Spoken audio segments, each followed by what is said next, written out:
Қазақша үнемі сөйлеп жүріңіздер. Өте қиын екен. Көп жерде қателестім. Сосын жаңылып көп жаттап жүріңіздер. Керек екен. Қазақша сөйлеп жүріңіздер. Қазақша сөйлеу пайдалы дейсің ғой. Мен ойламадым. Қазақ тілі арқылы мен осынша пайда табамын деп ойламадым. Айтады, пожалуйста, ой, өтінем. Пожалуйста.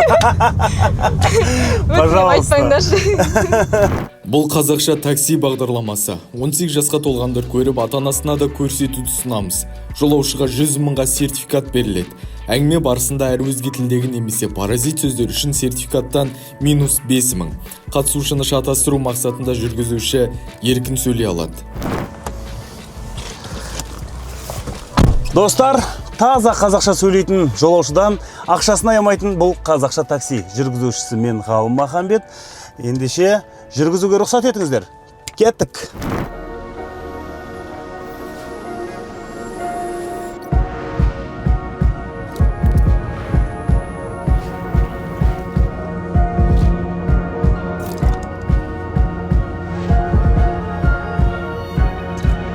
Қазақша такси жобасы көлікте жобанда жүргізетін мен Ғалым Махамбет. Кеттік ендеше. Саламатсыз ба? Саламатсыз ба? Қалайсыз, саламатсыз ба? Мен күтпедім ғой. Кір төрлет. Ой, бісміллә. Ал, қош келдіңіз. Бұл қазақша такси Ой, камера бар деген. екен. Сізге бәрі нормально ғой, Иә? Мен камера. күтпедім вообще. Иә, қазір осындай таксовать етіп кеттік енді.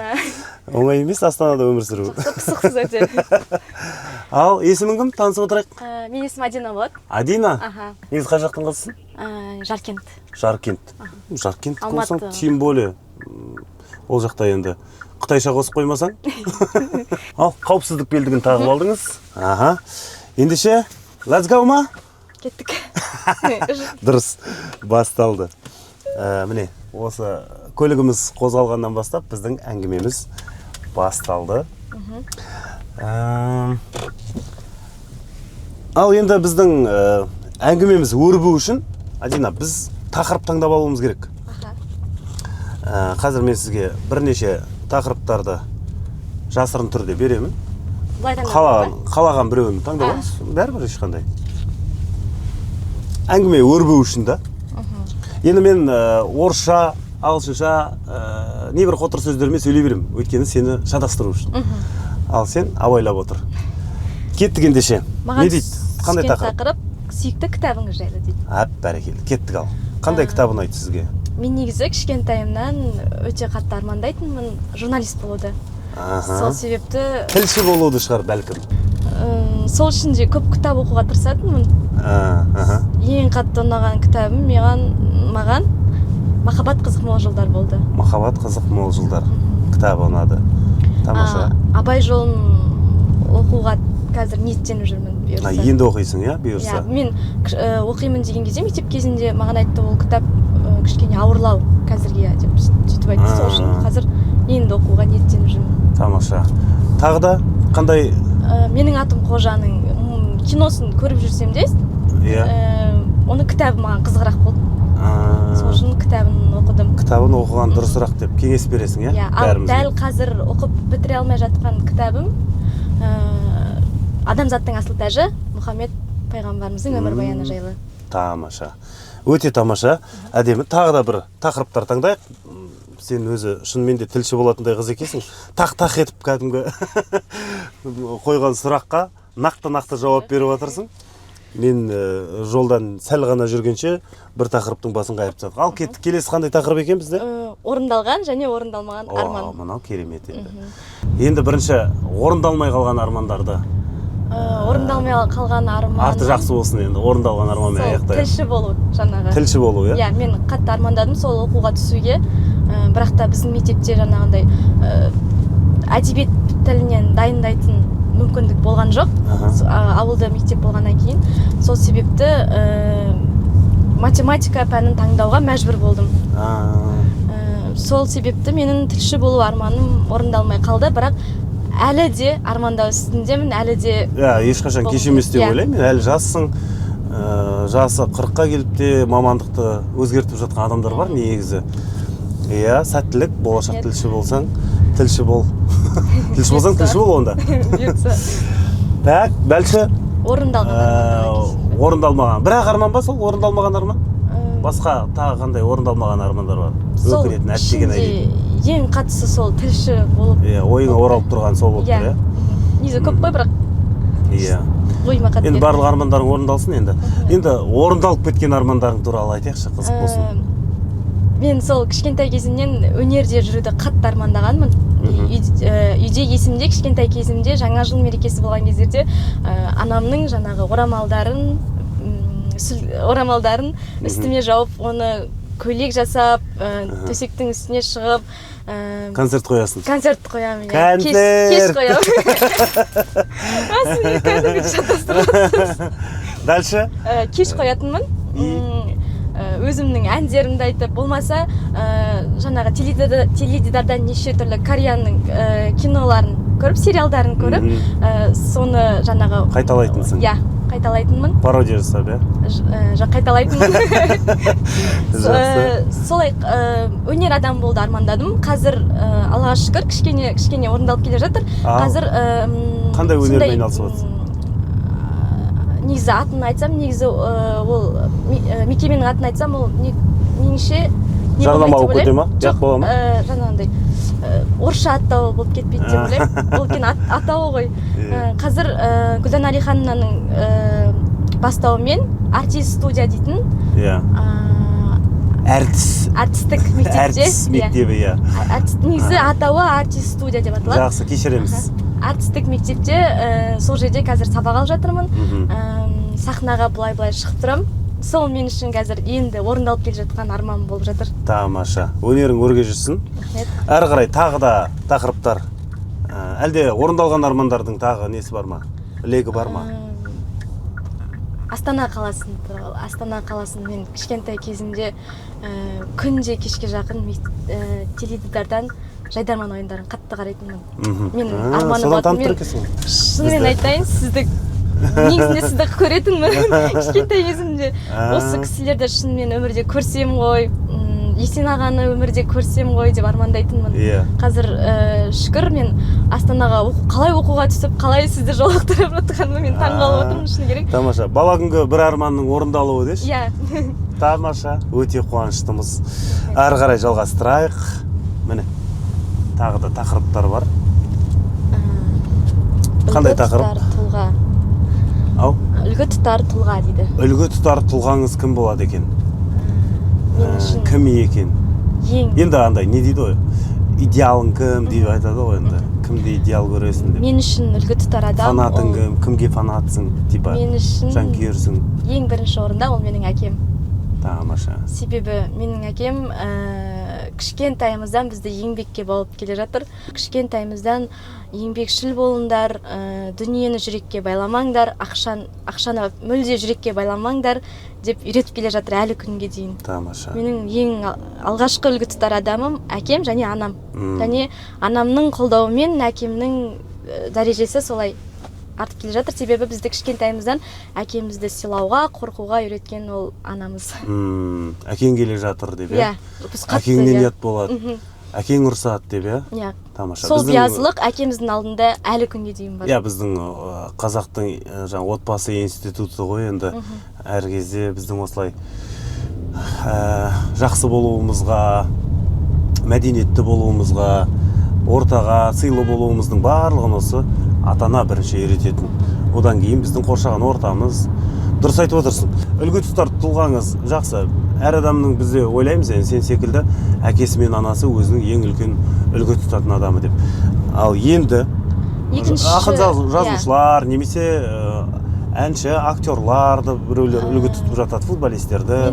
Мен үшін үлгі тұтар адам менің кішкентай кезімнен бастап Ләйла Сұлтанқызы болды. Себебі мен тілші болуды армандадым.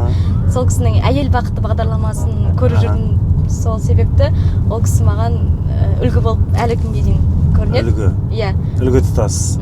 Себебі қаншама кішкентай балалармен жұмыс жасайды. Сол себепті үлгі тұтам ол кісіні. Зируза дейтін әншіні мен көп тыңдайтынмын. Әлі де тыңдаймын. Сол кісінің киінуі. Стилін ба? Зирузаның стилін жақсы көресің, Киінуін жаңағы үлгісін, Жақсы, өте тамаша.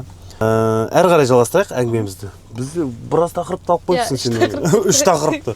Тамаша, сенен мықты тілші шығады негізі. Тақ етіп кәдімгі бәріне қысқа нұсқа жауап беріп жатырсың. Басыңыздан өткен ең ыңғайсыз жағдай.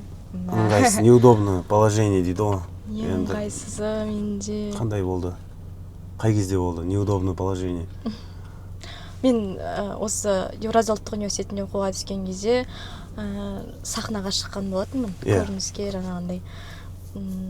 Сол кезде менің артымнан шығып келе жатқан бала бүкіл халықтың көзінше менің аяғымды мұжып кетіп, менің аяқ киімім сол жерде шешіліп қалды.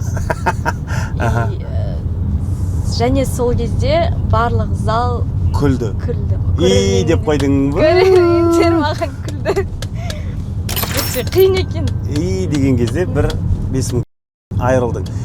Содан бүкіл зал күлді, иә? Бүкіл халық көрермен күлді.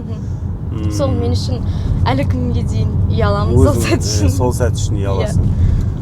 Себебі сахнаға шығу арманым болған. Және сахнаға енді міне шықтым деген кезде сондай жағдай орын алды менің жүрегімде қатты әлі күнге дейін. Жақсы, тамаша. Тағы да? Басымнан өтті. Тағы қандай неудобный положениелер болды, мысалға класста, болады ғой класстастардың арасында, вечерлерде, тағы сондай қызықтар. Каникулда ойнап бір ауылға барғанда немесе тағы қандай кездер бар. Көп қой? Қызық оқиғалар, есте қалған, неудобный. Ең ыңғайсыз жағдай есіме түспей тұр, шыны керек. Неге? Өйткені менде көп бола бермейді. Андай қыз баласы болғаннан кейін кішкене жинақы жүргесің ба? Тырысамыз ғой солай. Ыңғайсыз болып қалмасын деп, иә? Ең жаңағы жүрегіме қатты батқаны сол болып тұр, иә? Сахнадағы жағдай болды мен үшін.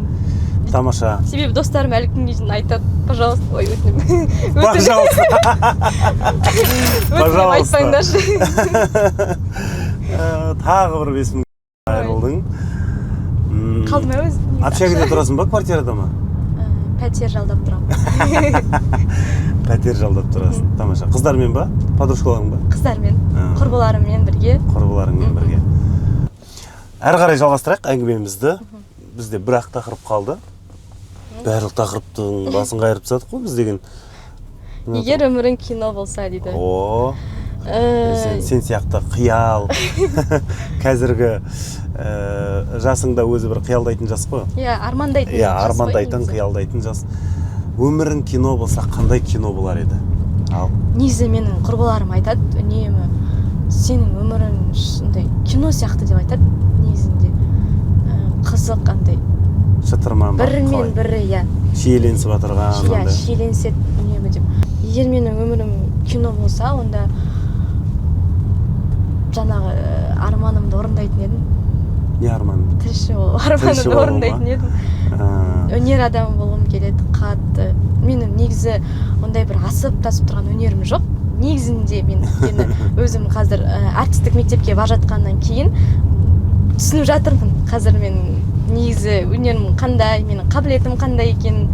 Сол себепті негізі асып-тасып тұрған өнерім ештеңем жоқ, бірақ жалпы негізі өнер деген нәрсе көп осы өнерде жүрген профессорлардың көбісінің әңгімесі айтады ғой, былай айтады.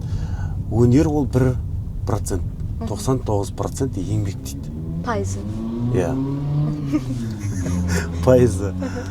Көрдіңіз ба? Сондықтан да енді ол кім біледі, арманың орындалады шығар. Солай ойлаймын. Әрекетін жасап жатсың ғой ең бастысы. Оқып жатсың, ізденіп жатсың, сол орталарды көздеп жүрсің, армандап жүрсің.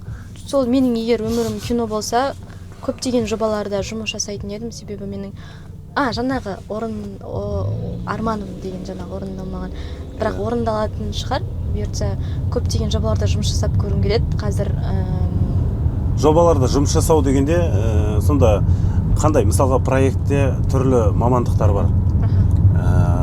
Оның ішінде сценарист бар, продюсер бар, актер бар, жаңағы постановщик бар, оператор бар. Барлығы да мысалға бір жобаның еңбегін жасайды. Сен сол жобада көрінетін жағында болғың келе ма, көрінбейтін жағында болғың келе ма? Екеуін де қатар алып жүргім келеді. Екеуін қатар алып жүру деген ол білмеймін қалай болады. Қиындау болады. Иә, негізі біреуін армандайды. Мен мысалға армандаған кезде мен ана артқы жұмыстарын ешқашан армандаған жоқпын. Сондықтан мен қазір камераның бер жағында отырмын.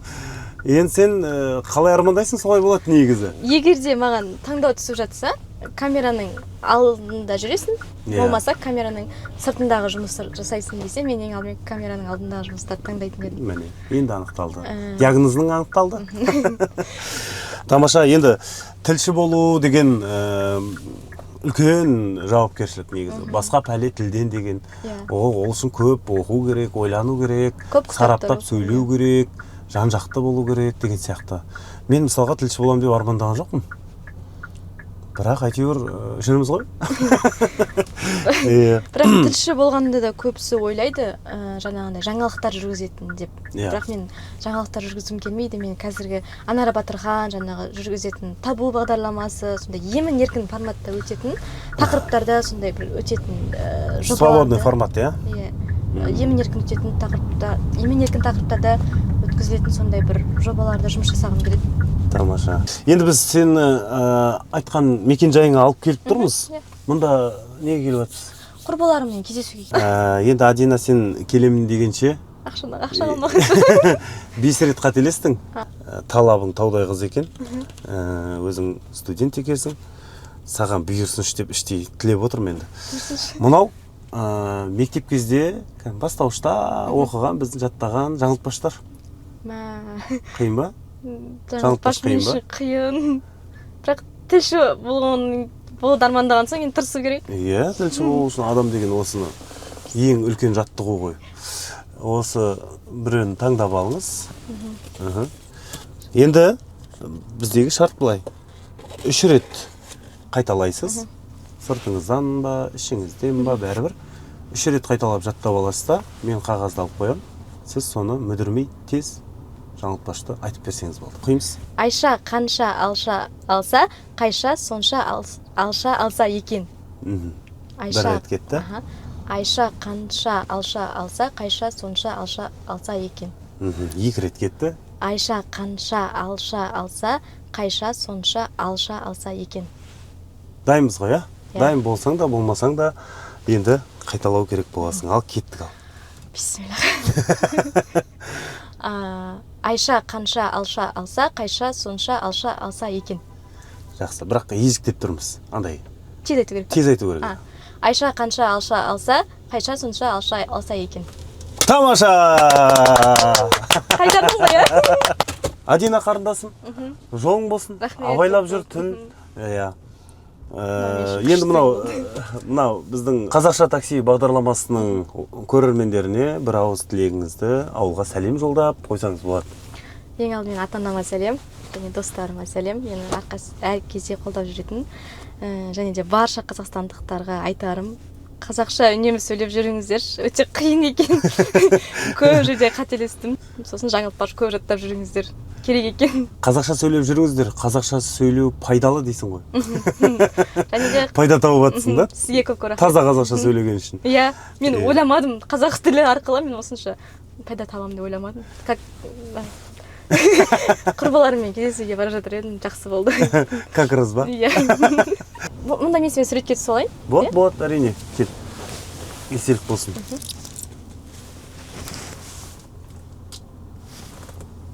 Видео түсіре алайын, иә? Тағы несе, вайн түсірейік, онда сериал түсірейік бірге. Достармен қазақша таксидемін. Рахмет. Қазақша сөйлегенім үшін. Өте тамаша, әдемі болды. Керемет сұхбат болды. Тілші болу арман екен. Тілші болатын сияқты бұл қыз. Өйткені өте сақ, әдемі сөйлеп келді. Сәттілік тілеймін. Давайте, удачи. Ал достар, өздеріңіз көріп тұрғандай, Адина қарындасымыз өте тамаша, өте сақ сөйлеп, осылай жетістікке жетті.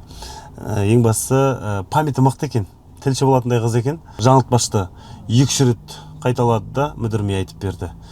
Тамаша. Келесі кім екен көрейік.